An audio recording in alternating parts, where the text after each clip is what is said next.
Hello दोस्तों, हम कक्षा 9वीं की इंग्लिश की एनसीईआरटी मैथ का अध्याय नंबर 1 करेंगे। अध्याय का नाम होने वाला है संख्या पद्धति।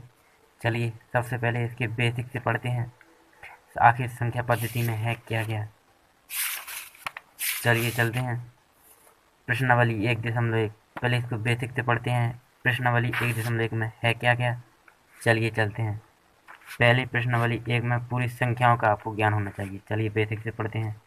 संख्याएं कितने प्रकार की होती हैं, चलिए पढ़ते हैं। देखिए संख्या 7-8 प्रकार की होती हैं। पहली होती है प्राकृत संख्या, जो शून्य से शुरू होती है, जो शून्य 1 2 3 4 अनंत तक जाती है। और दूसरी होती है पूर्णांक संख्या, पूर्ण संख्या, जो 1 से शुरू होती है, 1 2 3 4 5 अनंत तक जाती है। तीसरी होती है पूर्णांक संख्या, जो माइनस में भी होती है और प्लस में भी होती है। माइनस का 1, माइनस का 2, माइनस का 3 और 0 1 2 3 प्लस में भी जाती है। ये तो हो गई हमारी पूर्णांक संख्या। अब चौथी होती है परिमेय संख्या। इस चैप्टर में परिमेय संख्या का काम है। परिमेय संख्या होती है जो होती है पी बटा क्यू में, वे संख्या जो पी बटा क्यू के रूप में लिखी होती है। उदाहरण के तौर पर जैसे 1/2, 3/4, 5/4, ये हो गई हमारी परिमेय संख्या। और एक होती है अपरिमेय संख्या। अपरिमेय संख्या वह होती है जिसे पी बटा क्यू के रूप में नहीं लिख सकते।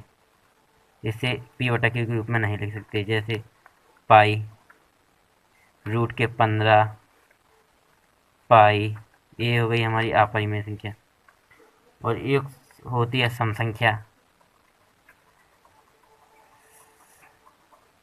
सम संख्या जो 2 से विभाजित हो, 2 4 6 8 10। एक होती है विषम संख्या,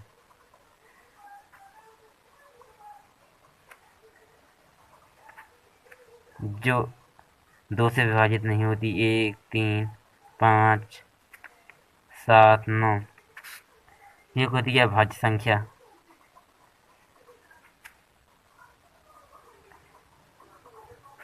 भाज्य संख्या में एक से अधिक गुणनखंड होते हैं, जैसे दो भाज्य संख्या नहीं है।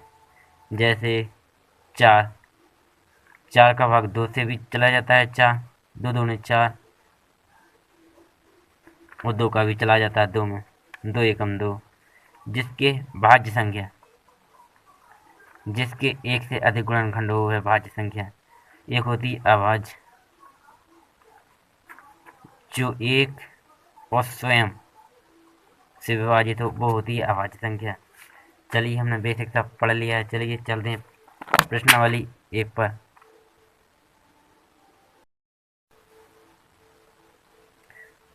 चलिए प्रश्नावली 1.1 को अच्छे से करते हैं। चलिए प्रश्नावली 1.1 का पहले का क्या लिखा है। क्या शून्य एक परिमेय संख्या है? क्या इसे या पी बटा क्यू के रूप में लिख सकते हैं, जहाँ पी और क्यू पूर्णांक और क्यू बराबर नहीं है 0। चलिए इसे हल करते हैं।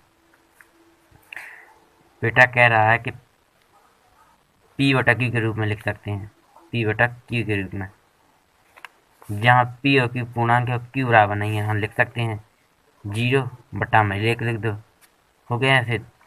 चलिए क्वेश्चन नंबर दूसरे पे चलते हैं।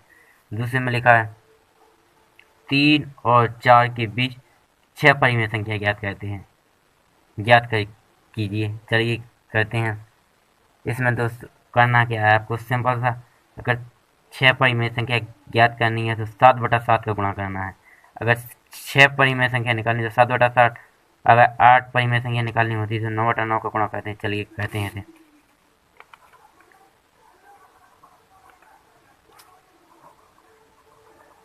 पहले लिख लेंगे हल दिया है। क्या दिया है, 3 और 4 के बीच 6 परिमेय संख्या ज्ञात करना है। चलिए चलते हैं, करते हैं इसे अच्छे से। आपको बेटा करना क्या है, दोनों पक्षों में 6 निकालनी है तो 7/7 का गुणा कर देना। अब यहाँ लिखना है दोनों पक्षों में 7/7 का गुणा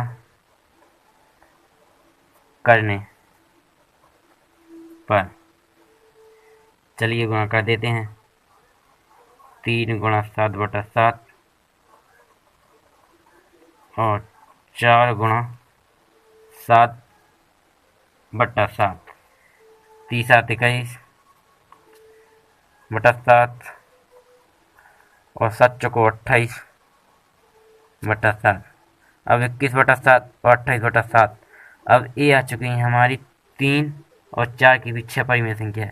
कैसे आ चुकी हैं चलिए जानते हैं। एक तो हो गई हमारी 22/7, एक हो गई 23/7 और एक हो गई 24/7, एक हो चुकी है 25/7 और एक हो चुकी है 26/7।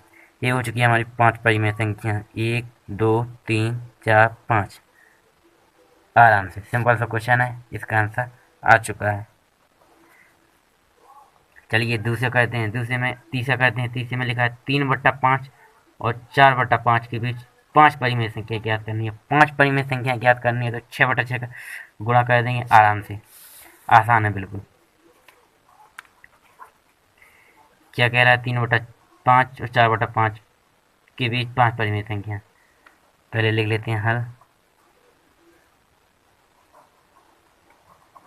दिया है, दिया क्या क्या है?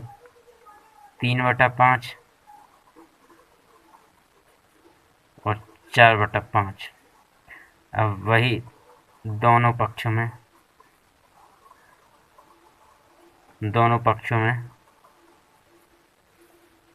5 ज्ञात करनी है तो 6/6 का गुणा करने पर दोनों पक्षों में कर देते हैं 6/6 का गुणा। 6/6, 4/5, 6/6, 6×3 = 18, 6×5 = 30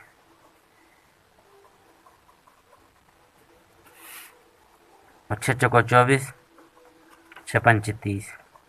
अब दोस्तों इन दोनों के बीच में आ चुकी हैं 5 परिमेय संख्या।